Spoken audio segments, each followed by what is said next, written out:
Sheikh Mohammed always had that essence, the essence you see today, the essence that made him the youngest Minister of Defence in the world, the essence that allowed him to go through Mons, through that tough training. That essence was there. From the very start, showed that he was slightly different from the rest. His upbringing in Dubai was very helpful. It was very character building. Without a doubt. Were you born a leader or do you become a leader? In his case, it's probably both. He was a tough young man, straightforward. And he's a man who doesn't give up.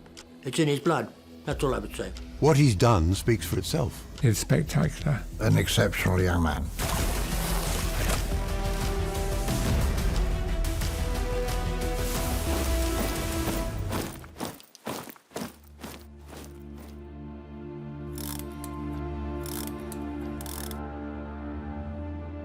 We're talking about 60 years ago. Officer Cadet Mohammed Rashid, we knew he was going to have a position of importance. But the whole point about Mons was that you trained everybody the same. It didn't matter whether they were a chap up there or a chap down there.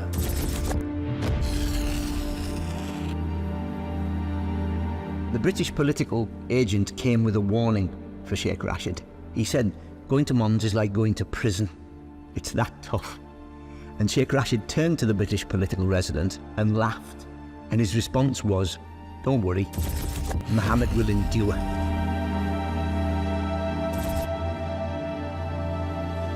It was a very physical 6 months. There were a lot of blisters. They were taught how to deal with them, and he did it with everybody else. They'd be dropped off a truck and told to find their way back to camp, and we all went to bed and forgot about them. But it was highly illegal. I certainly went to bed. Well, history would detail that it's not because you are the son of whoever does not mean by any stretch of the imagination that you're going to be a success. Sheikh Mohammed, coming from Dubai, he cannot have done what he's done without having some pretty strong leadership abilities. But he's obviously got it. It was like a crammer. He was push, push, push, push the whole time. And Sheikh Mohammed was obviously a remarkable young man because he kept up, but he also shone in front of his sergeant and his captain who were marking his team the whole time. Train hard, fight easy. You had to put them under pressure. The reason why he was created and given an appointment, because he had shown the capabilities of being a leader. 400 cadets were dropped into the middle of the Brecon Beacons, and they were given 1 hour. After 1 hour, there was 100 so-called enemy that were sent into there and hunted these cadets down. Their job was to go and hunt them down, capture them. At the end of this exercise, there was 2 platoons, 16 men out of 400 who hadn't been caught, and he led one of those platoons. It became painfully obvious that he was a little different from most of the others because he had this attitude of being in charge. These sort of people have a sort of charisma which burns out because you can feel power and you can feel radiance. It all helps to sort of build your team.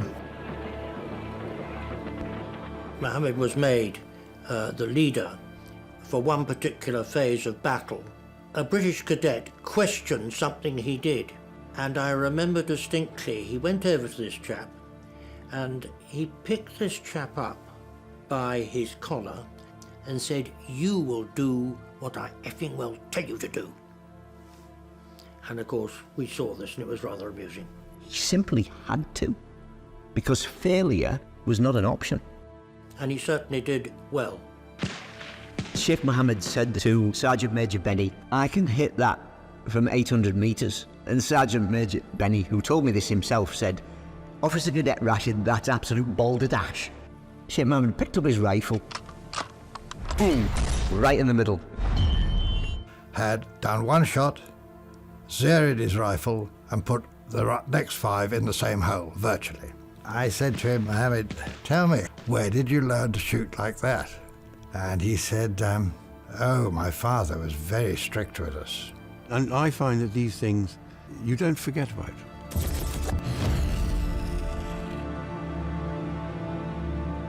They obviously saw talent in Sheikh Mohammed, which is either self-taught or perhaps his family. Very soon showed his capabilities, and that's why he rose up in the system. I interviewed a cadet called Charlie Wiggin, and Wiggin told me about one of these marches that they were forced to do. Now, if you didn't return, you were out. Charlie Wiggin was done. He was collapsing on the floor. Sheikh Mohammed saw him, stopped, went back, picked Wiggin up over his shoulders and dragged him back to camp and passed out of Mons successfully, but he wouldn't have done if Sheikh Mohammed hadn't picked him up that night. And there's one report which still exists that Sheikh Mohammed was the first back. When you're marching sort of 10, 12 miles at night and you're carrying your full pack, as they called it in those days, and you get to that exhausting, and then you'll get hypothermia, and you can die.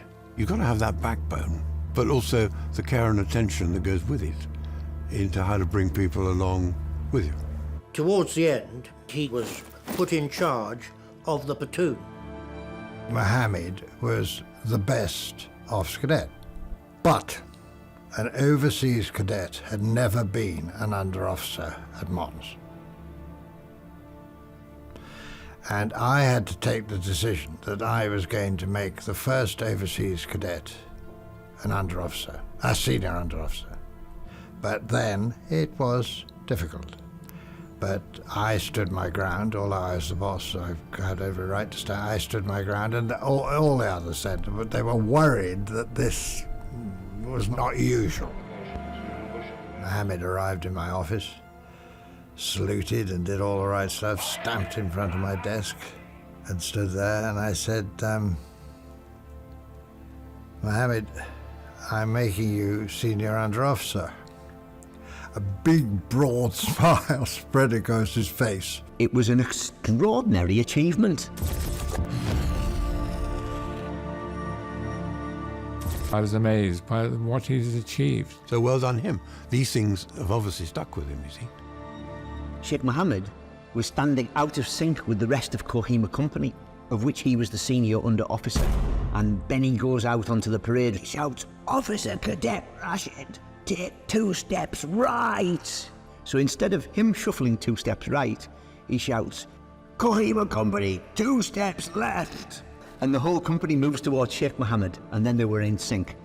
Benny remembered this story 20, 30 years later because it never happened before and it never happened after. I had horses in the stables at Mons that I could ride and practice. And on this particular day, a member of the guard from the guard room came running into my office saying, "The horses are loose and the dog's pissed off."